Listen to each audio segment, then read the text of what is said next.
여러분 안녕하십니까? 전국 지자체 가운데 처음으로 여자 야구단이 경주시에서 창단됐는데 오늘 창단 이후 첫 경기가 서울에서 열렸습니다. 경주시는 전국 규모의 여자 야구 대회를 매년 2차례 이상 개최해 야구 명문 도시로 만들어갈 계획입니다. 김영일 기자가 보도합니다.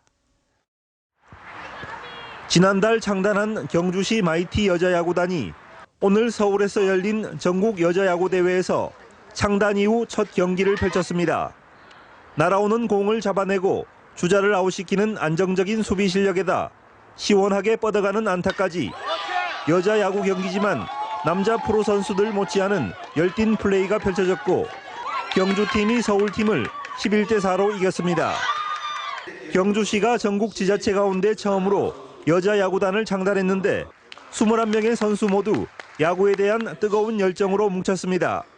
경주시를 대표하는 만큼 부끄럽지 않은 경기를 할 수 있게 매 순간 최선을 다하겠습니다.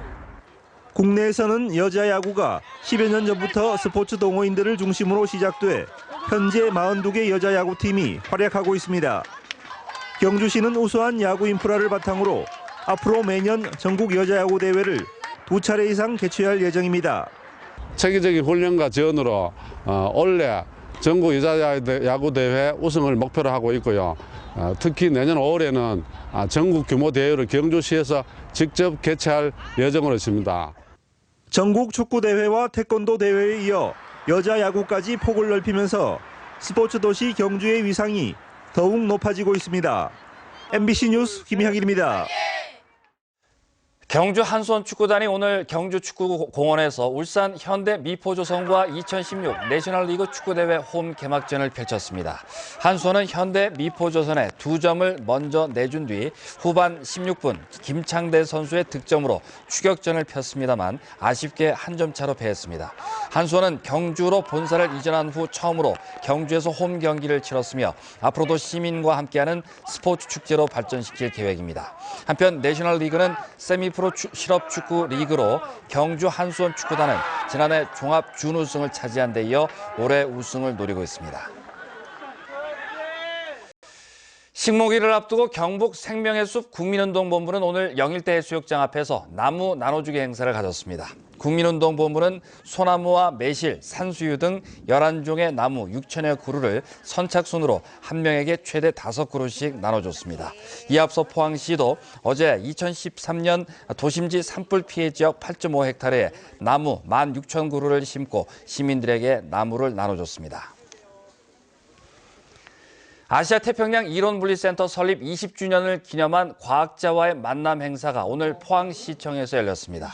오늘 행사에는 학생과 학부모, 시민들을 상대로 부산대 물리학과 이창환 교수가 아인슈타인의 마지막 유산, 중력파에 대해, 독일의 피터 풀데 박사가 과학의 기본 가치에 대해 각각 강연했습니다. 특히 강연 전에는 로봇 춤 공연이, 강연 후에는 전자현악과 레이저 공연이 펼쳐져 눈길을 끌었습니다. 천안함 폭침 6주기 추모 행사가 오늘 포항시 송도동 포항함에서 열렸습니다. 포항 해군 동지회가 마련한 행사에는 포항시장과 시의회 의장, 경찰서장 등 기관장들이 참석해 분향 헌화하고 나라를 지키다 목숨을 잃은 46명의 용사와 이들을 구조하다 순직한 고 한주호 준이의 넋을 기리고 국토수호의 의지를 다졌습니다. 경북 동해안은 밤사이 5mm 안팎의 비가 내린 뒤 내일 새벽 그치겠습니다. 내일은 구름 많다가 오후부터 맑아지겠고 아침 최저 기온은 2에서 5도, 낮 최고 기온은 12에서 14도로 오늘보다 조금 높겠습니다. 바다의 물결은 동해 전해상에서 0.5에서 1.5m로 일겠습니다. 올 들어 어종별 어획량은 오징어가 가장 많은 것으로 나타났습니다. 해양수산부가 올 들어 지난달까지 전국의 어종별 어획량을 조사한 결과 오징어가 22,000톤으로 가장 많았고 멸치 18,000톤, 고등어 15,000톤, 붉은 대게 6,000톤 순이었습니다. 그러나 2월 어획량은 전반적으로 부진한 가운데 오징어와 멸치의 어획량은 1월의 10분의 1 수준인 2,700톤에 그친 반면 붉은 대게는 지난해 같은 기간의 6배인 1,400톤이 잡혔습니다.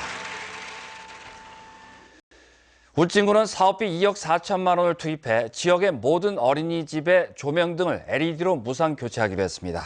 백열등이나 오래된 형광등을 LED로 교체하면 에너지 효율이 높아질 뿐 아니라 밝기도 50%까지 높아져 어린이들의 시력 보호에도 효과가 있을 것으로 기대됩니다.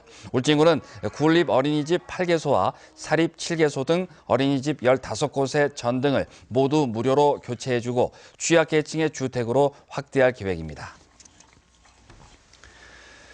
포스코가 르노, 삼성, 신차에 고강도 자동차 철강제를 공급하고 공동 마케팅을 펴는 등 협력을 강화하기로 했습니다.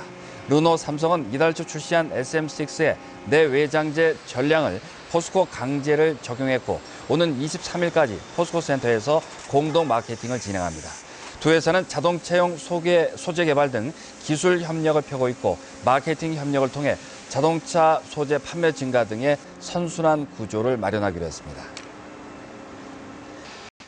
포항상공회의소는 기업 활동을 저해하는 각종 규제를 찾아 해결하기 위해 과제 발굴에 나섰습니다.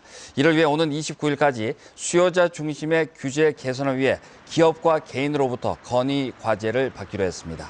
한편 민관 합동 규제 개선 추진단은 최근 지역 2개 기업을 방문해 철강 경기와 투자 환경 개선에 대해 파악했고 개선 내용은 정부에 건의하기로 했습니다.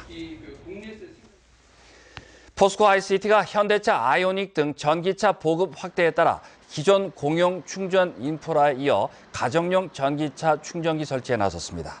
새로운 가정용 충전기는 공용 충전기보다 크기가 적어 벽면과 스탠드 등에 설치하기 쉽고 기존 충전 인프라와 호환에 사용할 수 있습니다. 한편 포스코 ICT는 지난해부터 현대차 소나타 플러그인 하이브리드 출시에 맞춰 LG 베스트샵을 비롯해 영화관, 백화점 등의 120여 개의 충전 인프라를 구축하고 있습니다. 장기 요양급여 부당 청구가 해마다 늘자 정부가 신고포상금을 대폭 올렸습니다. 건강보험공단에 따르면 장기 요양기관에서 일했거나 일하는 직원이 부당한 방법으로 노인 장기 요양급여를 청구한 요양기관을 신고했을 때 주는 신고포상금이 기존 5천만 원에서 최고 2억 원으로 크게 올랐습니다. 그동안 공익신고로 찾아낸 부당 청구 금액은 2009년 3억 7천만 원에서 2014년에는 85억 원으로 20배 이상 늘었습니다. 제13회 국제소방안전 박람회가 다음 달 27일부터 사흘 동안 대구 엑스포에서 열립니다. 대구시와 국민안전처가 주관하는 소방안전 박람회에서는 소방 관련 신기술과 신제품을 전시하고 어린이 안전체험관을 운영하며 심폐소생술 체험의 기회도 제공합니다. 지금까지 포항문화방송에서 전해드렸습니다. 고맙습니다.